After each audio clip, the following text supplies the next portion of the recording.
Good afternoon. I'm Phyllis Posy from Posy Global, and I'm afraid that my title sounds like I'm going to talk about a case study of how we have improved freshwater restoration decision-making by communicating knowledge to policymakers. Now, I am going to talk about that to some extent, but not really because we've done it, but because I'm here to engage you in Eco Advance and Horizon Europe project to create a people-focused communication approach that advances freshwater restoration through perhaps a slightly non-traditional lens.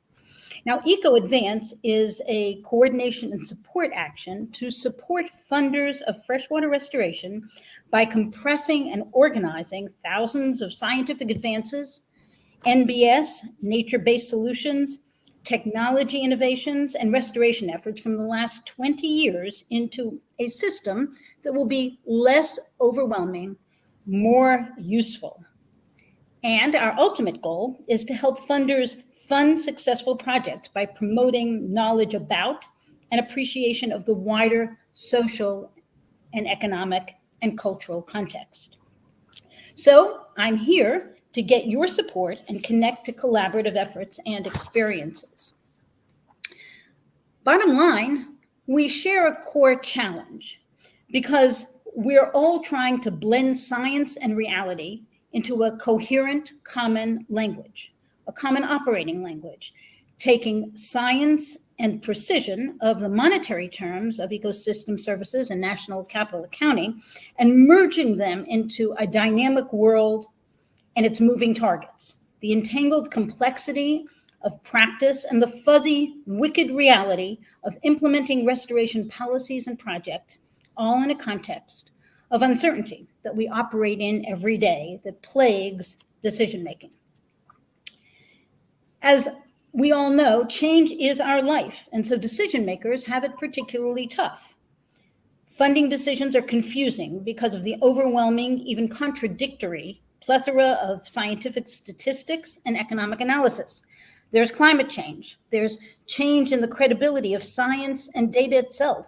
The more we know we don't know. And for scientists trained to see flaws, do we ask what was done right? Or do we focus on what was done wrong? Do we emphasize the whole, or do we inveigh against the inaccuracy because some details were blurred in the name of simplification? These days, that's taken too often as a license to dismiss it all, changing the way many see science and discouraging attempts to improve the unfavorable bad because maybe all we can do is hope for changing it to unfavorable inadequate. Can we see success in that? Will it be worth the time and money? The rapid changes in technology challenge us to keep up, and the overwhelming of proliferation of information often encourages us to build silos just to protect ourselves, to make it sometimes more difficult to understand others unless they echo our own views. And the pace of change is unrelenting and accelerating, making it harder to hold steady and easier to flounder in indecision. Do we understand the urgency? Do we realize that not deciding to do anything is a decision to do nothing, and it won't stay the same? So enter Eco Advance. Eco Advance has a mandate and plans to use its mandate to support funders to institutionalize ecosystem services thinking, but with a twist. Instead of focusing on the quantifiable monetary terms, we're going to focus on inspiration. And this slide comes from the ESP recent guidelines.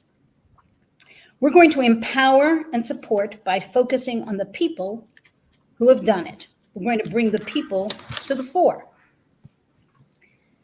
Our response is that people matter. Individual contributors are key to progress as they establish role models for the next generation. The people who did it are really the best ones to appreciate the challenges and empower and inspire others. And scientific journals and the peer review process that creates siloed discipline dialogue is just a first step to multidisciplinary integrative dialogue as well. Bottom line, we can focus on the can-do. Europe can meet its freshwater restoration goals but it's a work in progress that can be achieved. And success is a mindset. Scientific and environmental organizations can amplify and extend restoration progress. They can be an important voice to make it the norm. And current governance, particularly the Water Framework Directive and various other directives that contribute to river basin management planning, provide a viable pathway to bring fresh water to good ecological status. Country differences, diversity of stressors, and climate requires adaptation and dynamic harmonizing of key factors, mutual respect, and inclusiveness. And we're hoping to create a modular system that will fit in and advance success, rather than requiring any kind of fundamental methodological change. Our approach is to bring people to center stage, country by country. We hope to help a people focus to help member states adapt, adopt, and actually use an ecosystem services approach in developing and funding successful freshwater restorations by incorporating cultural and social dimensions. We plan to find the people who understand freshwater restoration best. We call them showcases. We plan to give people in each country who did it, those who implemented projects, those who made significant contributions to some aspect of restoration science, those who recreated a degraded freshwater site and converted it into a community recreation resource, and the freshwater champions who have driven policy and programs to support and promote freshwater restoration. We're looking for those people, and we're creating a system in Work Package 2 that looks at the assessment systems in use. We're hoping to develop a prone to success checklist. What makes success? What are the important factors? What really makes a difference? And what we're looking to do is to design it not to change current practice, but to fit into current practice. And then we plan to make 150 videos of the personal journeys that can show the way, because success inspires success. And we're taking those award showcases and we're going to highlight their personal accomplishments, their leadership, and their resilience. And we're going to key them to the success factors, the P to S checklist. These showcases, by attaching them to our checklist and consolidating across member countries in a modular form, we hope that funders and others will use these inspiring stories to understand what can be important in funding freshwater restoration from the real experiences, from the real people, guiding them to a path of success. The challenge is to find the showcases, and we're looking to the services community as a pivotal role. We want to network through the communities of practice. We want to reach the silos. We want to network through the Water Framework Directive and planning agencies, responsible parties, and stakeholder inputs. We're planning to network through NGOs, advocates, and activists, and journalists. So please join us. There's lots of opportunities. If we want to hear from you. We feel that the next round of River Basin Management Plan, the EU Biodiversity Strategy 2030, and the new restoration law with its freshwater restoration targets will provide many opportunities to utilize a system that supports funders by looking at people. I'm looking forward to a day when I can come back and celebrate how we've worked together and say that we've done it. So we're looking for people who want more information, who have a freshwater restoration story to tell, and we hope it's you. So thanks very much for your attention.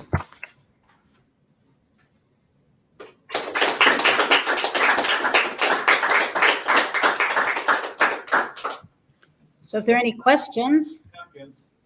Waiting for them to identify themselves, the freshwater champions here. Oh, we'd love to hear from you guys. We already have a couple of you on our list. Do they know they're on the list? No, because we just started.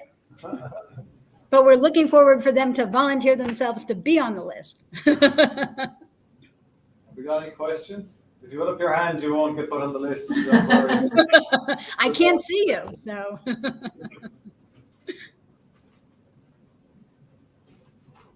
No questions from this end. So thanks very much. Thanks very much. Presentations, very interesting. Good luck finding your champions.